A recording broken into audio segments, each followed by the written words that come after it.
Hello दोस्तों, स्वागत है एक बार फिर से आपके अपने यूट्यूब चैनल वनली प्रैक्टिस पर। दोस्तों, आज लेखपाल का फोर्थ टेस्ट हम स्टार्ट करने जा रहे हैं। लगभग 50 क्वेश्चन होंगे। जैसे कि मैंने आपको पहले बताया कि हर सेट को दो सेक्शन में डिवाइड किया गया है, 50-50 का क्वेश्चन, ठीक है। और ये चौथा टेस्ट होगा, जो कि 3 टेस्ट आपको करवा दिए गए हैं। यूट्यूब के प्लेलिस्ट में आपको मिल जाएँगे। और जैसा कि मैं आपको बता दूँ दोस्तों, यहाँ से जितना प्रैक्टिस करेंगे उतना ही क्वेश्चन आपकी सही होने की प्रोबेबिलिटी ज़्यादा होगी, क्योंकि हमने थ्योरी बहुत सारी पढ़ रखी है। बट प्रैक्टिस अगर नहीं करेंगे तो वो क्वेश्चन की क्लैरिटी नहीं बनेगी, ठीक है। यही हम गलती करते हैं। एग्ज़ाम के समय तक हम मोटी-मोटी बुक्स के चक्कर में पड़े रहते हैं, जो कि बहुत ज़्यादा टाइम वेस्ट होगा। और क्वेश्चन अगर आएगा भी ना, तो वो उसको कर नहीं पाओगे, क्योंकि क्लैरिटी नहीं रहेगी भाई। जितना प्रैक्टिस करेंगे उतना आपके लिए हेल्पफुल रहेगा। इसीलिए मैं आपके लिए एक मोस्ट इम्पोर्टेंट सीरीज़ चला रहा हूँ 1000 क्वेश्चनों की। जहाँ इसे आप कर लेंगे तो आपका कन्फर्म है कि लेखपाल में कम से कम 80 से 85% क्वेश्चन यहीं से फँस जाएँगे, क्योंकि इस सीरीज़ को मैंने देखा है, जिसमें हर लेवल को इसमें टच किया है। Easy to moderate, moderate to tough में एकदम पूरा कन्वर्ट किया है, ठीक है? तो आप एक बार प्लीज़ इस वीडियो को लास्ट तक देखना। और चैनल पर नए हैं तो दोस्तों चैनल को सब्सक्राइब कर देना, क्योंकि इसके बाद मैं एक और सीरीज़ करवाने वाला हूँ, जिसमें कम से कम 5000 क्वेश्चनों की सीरीज़ रहेगी। जब इतने क्वेश्चन की प्रैक्टिस कर लेंगे तो इससे बाहर जाने की कोई उम्मीद नहीं है, कोई भी संभावना नहीं है, अगर आप इसे अच्छे से पूरा देख लेते हैं तो। तो वीडियो को लास्ट तक देखना दोस्तों, वीडियो को लास्ट तक देखना। और आप कमेंट करके लास्ट में बताना कि आपके कितने क्वेश्चन सही हैं। दोस्तों, ये होता है एग्ज़ाम के आखिरी पड़ाव का समय होता है, जहाँ पे हमें प्रैक्टिस, प्रैक्टिस, प्रैक्टिस ही करना होता है, ठीक है? तो जितना प्रैक्टिस कर लें उतना सही है। तो चलिए शुरू करते हैं दोस्तों। आज का फोर्थ टेस्ट हम देख लेते हैं। क्योंकि 3 टेस्ट हो चुके हैं और उसका प्लेलिस्ट बना दिया गया है। आप अलग से उसमें टॉपिक वाइज़ बना दिया गया है। टॉपिक वाइज़ क्या, टेस्ट वाइज़ है ना। तो पहला अलग होता है ना, कि जैसे पहला टेस्ट होगा उसका प्लेलिस्ट अलग है, सेकंड का अलग है, थर्ड का अलग है, फोर्थ का अलग है, ताकि आपको मिक्सिंग मतलब ज़्यादा कन्फ्यूज़िंग होने की ज़रूरत ना पड़े, ठीक है? तो चलिए स्टार्ट करते हैं दोस्तों। पहला क्वेश्चन क्या है, साइमन कमीशन का विरोध करते हुए पुलिस हमले के कारण किस राष्ट्रवादी नेता की मृत्यु हुई थी दोस्तों? तो आइए देखते हैं, इसका आंसर हो जाएगा ऑप्शन नंबर सी हमारा सही जवाब हो जाएगा, ठीक है? क्वेश्चन नंबर दूसरे पे चलते हैं। क्वेश्चन नंबर दूसरा कह रहा है कि इनमें से किसने भूमि मापांकन की व्यवस्था प्रारंभ की थी? तो आपको बताना है कि इनमें से कौन से किसने भूमि का मापांकन की व्यवस्था प्रारंभ की थी दोस्तों। तो आइए देखते हैं इसका आंसर क्या होगा। तो इसका आंसर आइए देखते हैं, दूसरा नंबर का जवाब देख लेते हैं। तो शेरशाह इसका सही जवाब हो जाएगा, ऑप्शन नंबर डी हमारा सही जवाब हो जाएगा। दोस्तों, आप लोग कमेंट करके बताना कितने क्वेश्चन आपके सही हुए। अगर आप 80 या 75 के रेंज में रहते हैं, तब भी आपका संभावना है कि एग्ज़ाम में आप लगभग 85 से 90 क्वेश्चन आप सही करके आएँगे, ठीक है? बस आप लोग इसे बढ़िया से प्रैक्टिस करिए और वीडियो को पूरा लास्ट तक देखना। आपको समझ में आ जाएगा कि क्वेश्चन का लेवल क्या है। थर्ड क्वेश्चन कह रहा है कि चंद्रगुप्त मौर्य इस प्रसिद्ध राजनीतिक सलाहकार को निम्नलिखित में से सभी नामों से जाना जाता था। इनके अलावा इसके अलावा क्या आपको बताना है। और क्वेश्चन नंबर थर्ड का हो जाएगा ऑप्शन नंबर डी हमारा सही जवाब हो जाएगा। समुद्रगुप्त थे, ठीक है। आइए फोर्थ नंबर पे चलते हैं। फोर्थ नंबर क्या कह रहा है, 1929 ईस्वी में शारदा एक्ट के संबंध में मुख्य रूप से किससे था? जो शारदा एक्ट था दोस्तों, वो किससे संबंधित था? तो आप लोग देख लीजिए। फोर्थ का जवाब देंगे आप लोग, इसका आंसर क्या होगा? तो इसका आंसर हो जाएगा ऑप्शन नंबर सी हमारा सही जवाब हो जाएगा। बाल विवाह यानी विवाह की जो आयु थी उसके अकॉर्डिंग ये एक्ट लाया गया था, ठीक है। इसके हिसाब से क्वेश्चन ऑप्शन नंबर सी हमारा सही जवाब हो जाएगा। फोर्थ नंबर कह रहा है कि भारतीय राष्ट्रीय कांग्रेस 1905 में बनारस अधिवेशन की अध्यक्षता किसने की थी दोस्तों? तो आपको बताना है कि बनारस के अधिवेशन की अध्यक्षता किसने की थी? तो इसका आंसर हो जाएगा ऑप्शन नंबर बी हमारा सही जवाब हो जाएगा। गोपाल कृष्ण गोखले जी ने किया था, ठीक है। क्वेश्चन नंबर 6 पे चलते हैं। क्वेश्चन नंबर 6 कह रहा है कि स्वतंत्र भारत में उत्तर प्रदेश राज्य के प्रथम विधानसभा अध्यक्ष कौन थे? या हाँ, कौन थे दोस्तों? तो आपको बताना है दोस्तों। तो इसका आंसर हो जाएगा ऑप्शन नंबर ए हमारा सही जवाब हो जाएगा, पुरुषोत्तम दास टंडन जी, ठीक है। बहुत बार क्वेश्चन पूछा गया है, ठीक है। 7 नंबर पे चलते हैं। कह रहा है कि राष्ट्रपति पर महाभियोग चलाने की प्रक्रिया वर्णन किस अनुच्छेद में की गई दोस्तों? तो आपको बताना है दोस्तों, जो राष्ट्रपति का महाभियोग है किस आर्टिकल से संबंधित है? तो इसका आंसर हो जाएगा ऑप्शन नंबर बी हमारा सही जवाब हो जाएगा, आर्टिकल नंबर 81, ठीक है। 81 में क्या दिया है? राष्ट्रपति का महाभियोग दिया है। 8 नंबर कह रहा है कि भारतीय संविधान में किस प्रकार की शासन प्रणाली को अपनाया गया है दोस्तों? तो 8 नंबर का जवाब देंगे आप लोग, इसका आंसर हो जाएगा ऑप्शन नंबर बी हमारा सही जवाब हो जाएगा। सांसदीय संसदीय शासन प्रणाली को अपनाया गया है, ठीक है। कौन सा दोस्तों? संसदीय प्रणाली का, ऑप्शन नंबर बी हमारा सही जवाब हो जाएगा। आइए 9th नंबर पे चलते हैं, कह रहा है कि भारत का एक राज्य जहाँ समान सिविल कोड का प्रावधान है, वो कौन-सा है दोस्तों? तो इसका आंसर हो जाएगा ऑप्शन नंबर ए हो जाएगा, ठीक है? ऑप्शन नंबर ए हो जाएगा हमारा सही जवाब, ठीक है? 10 नंबर पे चलते हैं दोस्तों, 10 नंबर क्या कह रहा है? 10 नंबर कह रहा है कि मौलिक अधिकारों को लागू करने के लिए संविधान ने किसे विशेष उत्तरदायित्व सौंपा है? तो 10वें नंबर का जवाब देख लेते हैं, तो इसका आंसर हो जाएगा ऑप्शन नंबर ए हमारा सही जवाब हो जाएगा उच्चतम न्यायालय यानी सुप्रीम कोर्ट, माननीय सुप्रीम कोर्ट को। 11 नंबर कह रहा है दक्षिण अमेरिका महाद्वीप की सबसे ऊँची चोटी कौन-सी है? तो 11 नंबर की तरफ अगर देखेंगे तो इसका आंसर क्या होगा दोस्तों, आप लोग जवाब दीजिए। तो इसका आंसर हो जाएगा ऑप्शन नंबर सी हमारा सही जवाब हो जाएगा। अकांकागुआ जो है वो पर्वत सबसे ऊँची अमेरिका महाद्वीप की सबसे ऊँची चोटी के रूप में जानी जाती है। ठीक है? आइए 12 नंबर पे चलते हैं दोस्तों, 12 नंबर मिलान करने को दिया है, तो हम इसे थोड़ा-सा ज़ूम आउट कर लें। ठीक है? अब पूरा इसमें आ गया है। तो आइए मिलान करते हैं दोस्तों, आप लोग मिलान करिए पहले, ठीक है? तो आइए देखते हैं दोस्तों, तंजानिया तो हो जाएगा, जो जो तंजानिया देश है, तंजानिया की राजधानी कौन-सी है दोस्तों? तो इसका आंसर हो जाएगा ऑप्शन नंबर इसका हो जाएगा ऑप्शन सी हो जाएगा डोडोमा, डोडोमा हो जाएगा, ठीक है? उसके बाद अगर देखें केन्या की बात कर लें, केन्या तो सभी को पता है दोस्तों, एक केन्या की राजधानी का नैरोबी है। अगर वहीं पर नामीबिया की राजधानी की बात कर लें तो वो है नामीबिया जो है वो विंडहोएक है इसकी राजधानी, और जो बचा है मोरक्को रबात में, ठीक है? तो इसके हिसाब से ऑप्शन नंबर ए हमारा सही जवाब हो जाएगा, ठीक है? 13 नंबर पे चलते हैं दोस्तों, 13 नंबर कह रहा है कि हिंद महासागर में प्रवाहित होने वाली अलगुहास जलधारा की प्रकृति कैसी है दोस्तों? अलगुहास जो जलधारा है दोस्तों वो कैसी है? तो आइए देखते हैं इसका आंसर क्या होगा, 13 नंबर का जवाब 13, तो ये गर्म जलधारा है दोस्तों, ऑप्शन नंबर बी हमारा सही जवाब हो जाएगा। कौन-सा? ऑप्शन नंबर बी हमारा सही जवाब हो जाएगा। क्वेश्चन नंबर 14 कह रहा है कि गुडनकुलम परियोजना किस राज्य में स्थित है दोस्तों? गुडनकुलम परियोजना किस राज्य में स्थित है? तो आइए देखते हैं 14 नंबर का जवाब देख लेते हैं। तो इसका आंसर हो जाएगा ऑप्शन नंबर बी हमारा सही जवाब हो जाएगा, तमिलनाडु हो जाएगा। कौन-सा दोस्तों? तमिलनाडु हमारा सही जवाब हो जाएगा। 15 नंबर कह रहा है कि गंडक सिंचाई परियोजना किस प्रदेशों का एक संयुक्त प्रयास है? तो 15 का जवाब देख लेते हैं दोस्तों, 15 का जवाब हो जाएगा ऑप्शन नंबर डी हमारा सही जवाब हो जाएगा, उत्तर प्रदेश और बिहार। कौन-सा दोस्तों? उत्तर प्रदेश और बिहार हमारा सही जवाब हो जाएगा। क्वेश्चन नंबर 16 कह रहा है कि मौद्रिक नीति का निर्माण भारत में कौन करता है? जो मौद्रिक नीति दोस्तों उसका निर्माण कौन करता है? तो आइए देखते हैं। 16 नंबर का जवाब देख लेते हैं, तो इसका आंसर हो जाएगा ऑप्शन नंबर बी हो जाएगा। इसका निर्माण आरबीआई करता है दोस्तों, कौन करता है? आरबीआई करता है, ठीक है? उसके बाद 7 नंबर पे चलते हैं दोस्तों, 17 नंबर पे चलते हैं, कह रहा है कि सुपर बाजार होता है, सुपर बाजार होता है एक, क्या होता है दोस्तों?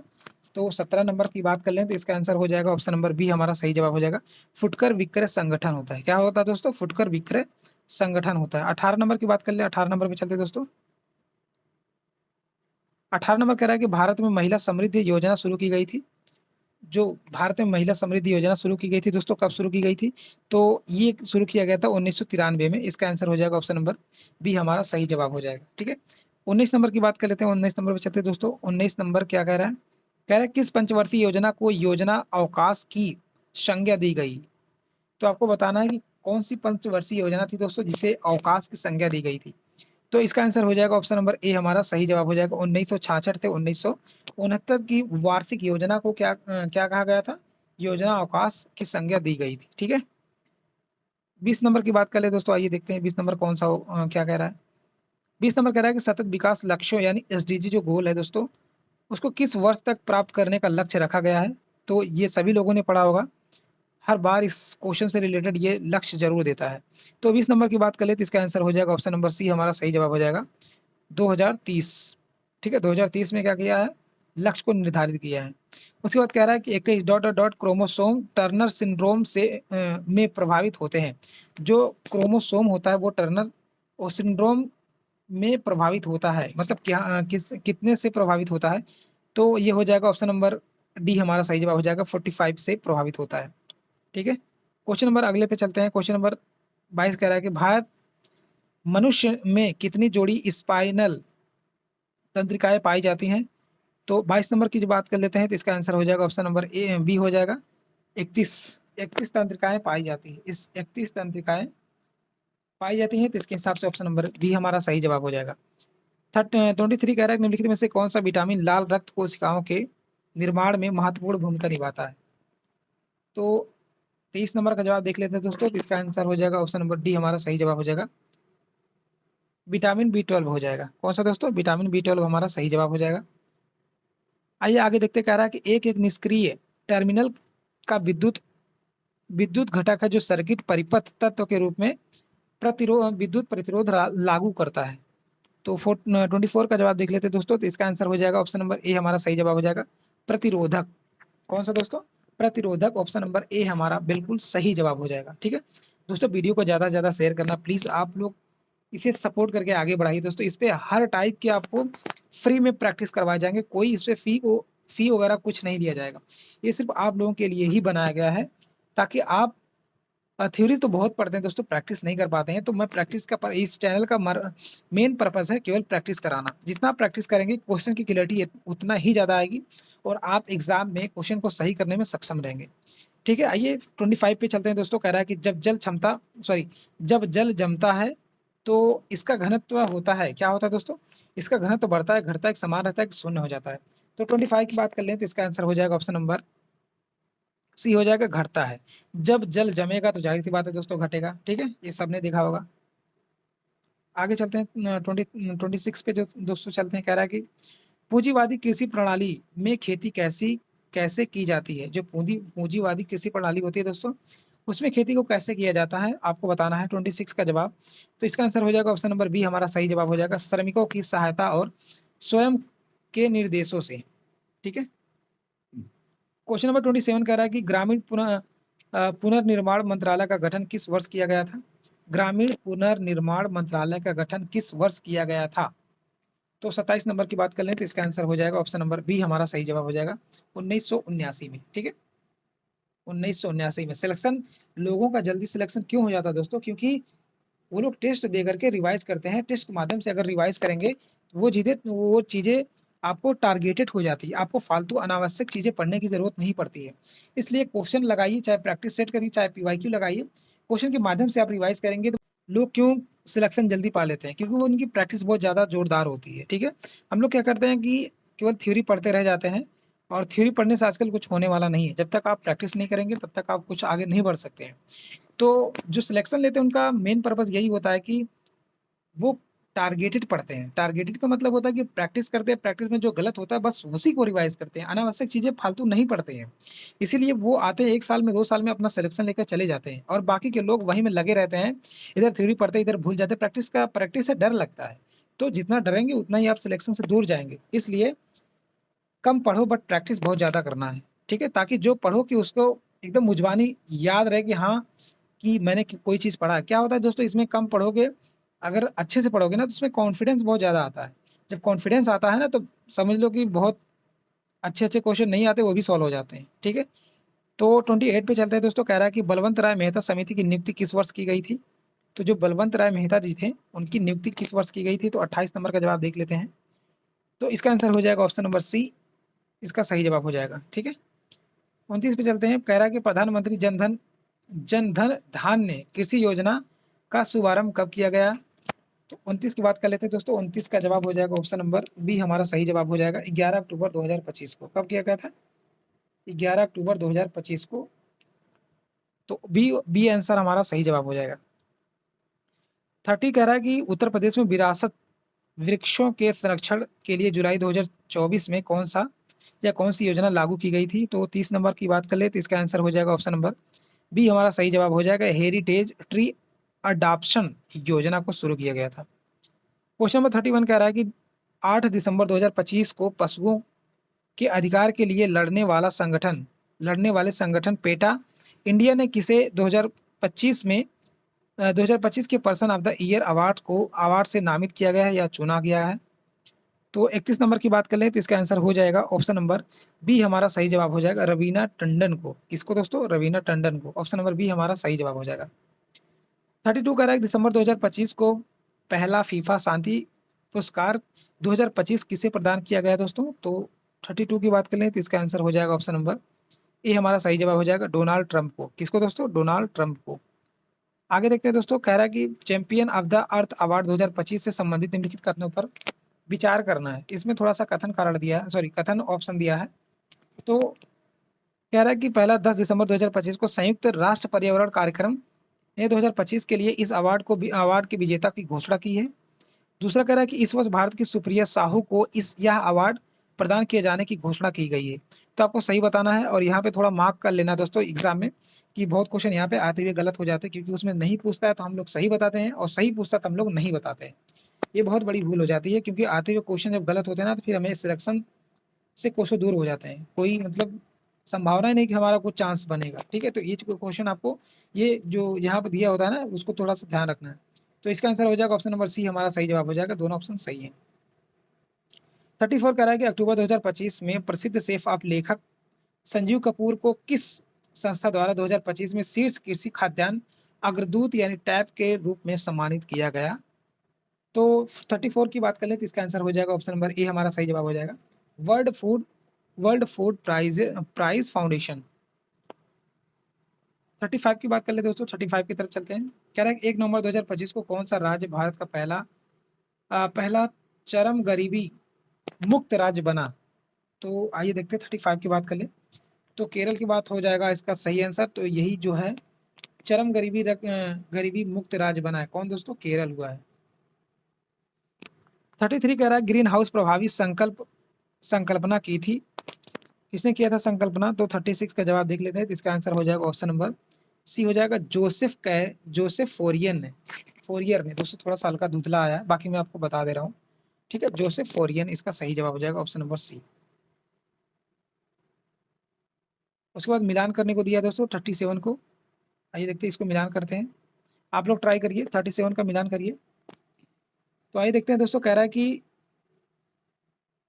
उष्णकटिबंधीय को ले जाएगा किसमें दोस्तों, वो ले जाएगा साइलेंट वैली में। कहाँ पे ले जाएगा साइलेंट वैली में, इसका मैचिंग हो जाएगा। उसके बाद अगर बात कर ले शंकु वृक्ष की बात कर ले दोस्तों, तो ये चला जाएगा हिमाचल प्रदेश में। कहाँ पे, हिमाचल प्रदेश में। अगर बात कर ले वहीं पर कक्ष वनस्पति की बात कर ले दोस्तों, तो वो चला जाएगा, कहाँ चला जाएगा, वो चला जाएगा सुंदरवन में। कहाँ दोस्तों, सुंदरवन में।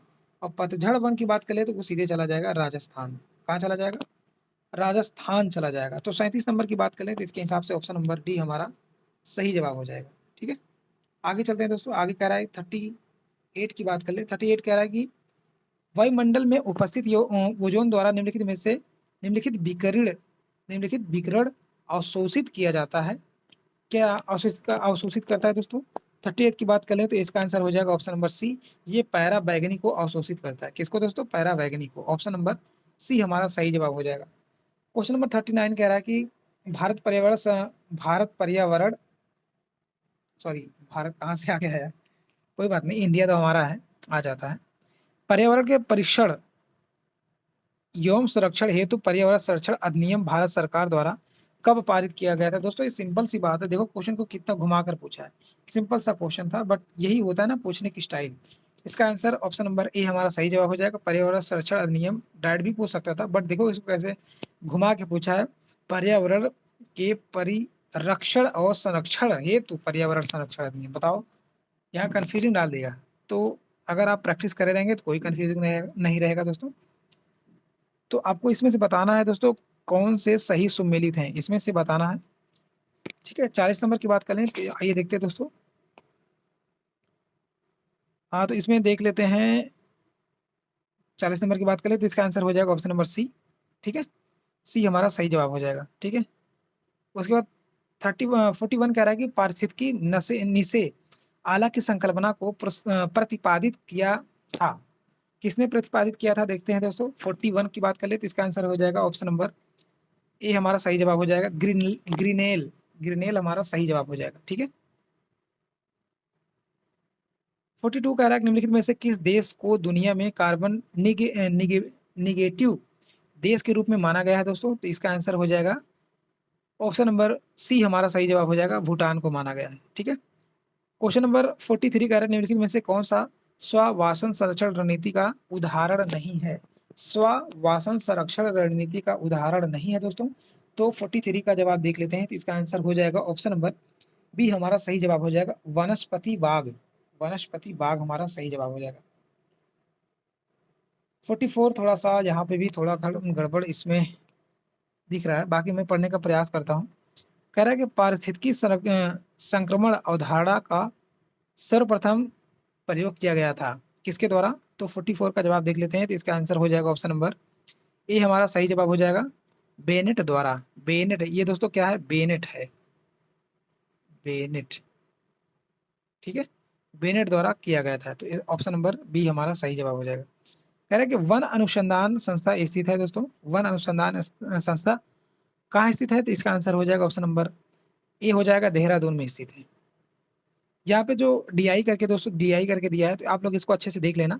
बाकी मैं क्वेश्चन को डायरेक्टली आपको इसका आंसर बताते चल रहा हूँ, बाकी आप खुद से अगर सॉल्व करना चाहे तो आप सॉल्व कर लेना, क्योंकि 10 या 15 नंबर का ऐसा आई थिंक आपको देखने को मिल जाएगा डीआई। तो डीआई आपने अगर कर लिया तो आपका कहीं ना कहीं चांसेस ज़्यादा बढ़ जाता है, क्योंकि इसमें आपको फिगर के माध्यम से आपको सही आंसर बताना होता है, जो कि आपके सामने होता है।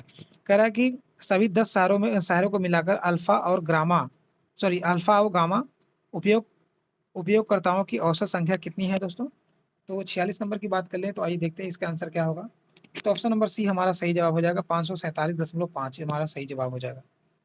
आगे चलते हैं, 47 कह रहा है, 47 कह रहा है कि शहर बी या बी शहर में एक साथ अल्फा बीटा और गामा उपयोगकर्ताओं की कुल संख्या शहर एच में एक साथ अल्फा बीटा और गामा के उपयोगकर्ताओं की कुल संख्या की तुलना में लगभग कितने प्रतिशत कम है? तो 47 की बात कर लें, तो इसका आंसर हो जाएगा ऑप्शन नंबर बी हमारा सही जवाब हो जाएगा, 21.05% कम है। क्वेश्चन नंबर 48 कह रहा है कि 10 सभी 10 शहरों में मिलाकर बेटा या बीटा जो कह लो, बीटा और गामा के उपयोगकर्ताओं की औसत संख्या कितनी है दोस्तों?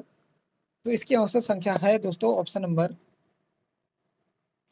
ए हमारा सही जवाब हो जाएगा, 11,250। क्या हो जाएगा? 11,250 हमारा सही जवाब हो जाएगा। क्वेश्चन नंबर 49 कह रहा है कि शहर ए में अल्फा और बीटा एक साथ उपयोगकर्ताओं की संख्या शहर ई में बीटा और गामा के एक साथ उपयोगकर्ताओं की संख्या का कितना प्रतिशत है दोस्तों? तो इसका 85% हो जाएगा, ऑप्शन नंबर ए हमारा सही जवाब हो जाएगा, 85.71% हमारा सही जवाब हो जाएगा। ठीक है दोस्तों, आज हम यहीं तक करते हैं, 49 तक। कल हम इसके आगे बढ़ेंगे, यानी कुल मिला जुलाकर कल हमारा 4th टेस्ट जो कंप्लीट हो जाएगा, उसके बाद से हम 5वें टेस्ट की तरफ बढ़ेंगे।